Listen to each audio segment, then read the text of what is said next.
শরীর রাখো বাবা। শুধু তাই নয়, আপনার বেশভূষা দেহ তো আমারই, আর আমি কি করবো? ধরিয়া তোমার বেশ আমি থাকবো ঘরে। আমি রাধারানী হয়ে ঘরে থাকবো, তোমার চিন্তা নেই, তোমার কোনো চিন্তা নেই। তুমি সকালে যদি ধরে গোবিন্দের কাছে যাও, নইলে গোবিন্দ যে প্রাণী বাঁচবে না। কি করলো জানেন?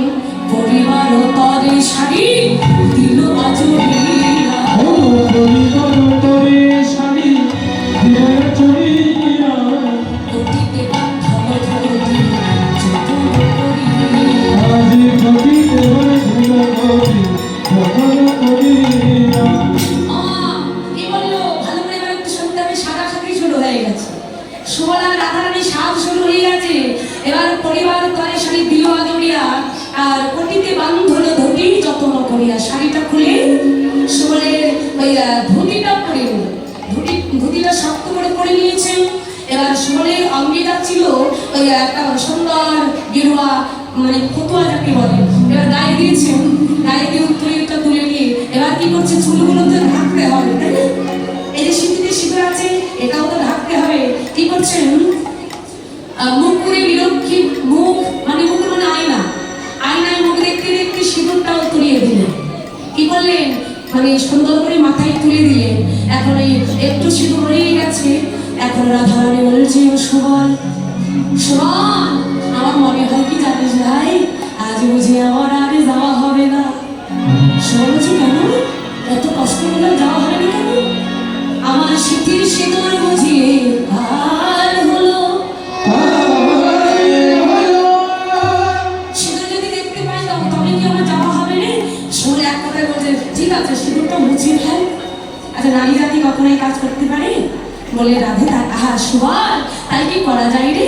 সিঁদুর যে আমার থেকেও বড় ভাগ্যবতী। কেন? যখন আমি আমার গোবিন্দের রাতুল রাঙা চরণে প্রণাম করি, ওই প্রণাম করবার কালে আমার আগে আমার এই ললাটের সিঁদুর আমার গোবিন্দের চরণ পরস্কার। তাহলে আমার থেকে সিঁদুর বড় ভাগ্যবতী নয়? আমি কি করে সিঁদুর তুলে দেবো? বলছে, এক কাজ করো, ব্রজের ধুলো নিয়ে, এক হাতে এক মুষ্টি ধুলো নিয়ে ওই সিঁদুরের উপরে লেপন করে দে। কেন? আমি আসবার সময় মা জটিলার চরণে সাষ্টাঙ্গে প্রণাম করেছিলাম, আর প্রণাম করার সময় আমার মাথায় অনেকগুলো ধুলি লেগেছে। এখন মা মনে ভাববে মা ওই চরণের ধুলি লেগেছে, বুঝতে পারবে না। ও ঠিক আছে।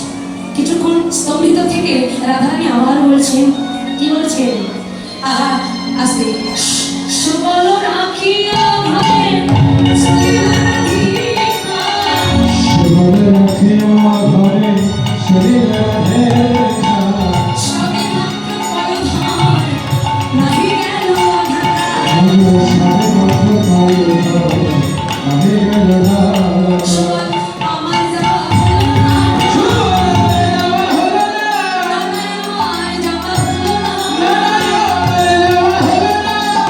পয়ধার বাড়ি হলো, আমার যাওয়া হলো না। আমার পয়ধার বাড়ি হলো, আমার বুঝি এবারও যাওয়া হলো না। সুবল বলছে, কেন আবার কি হলো? বলছে, ও ভাই সুবল, সব ঢাকা যায়, নারী জাতির পয়ধর তো ঢাকা যায় না। আমার এই জীবন পয়ধর আমি কি করে ঢাকবো? তখন সুবলকে জিজ্ঞেস করছে, তুমি আমাকে বুদ্ধি দে।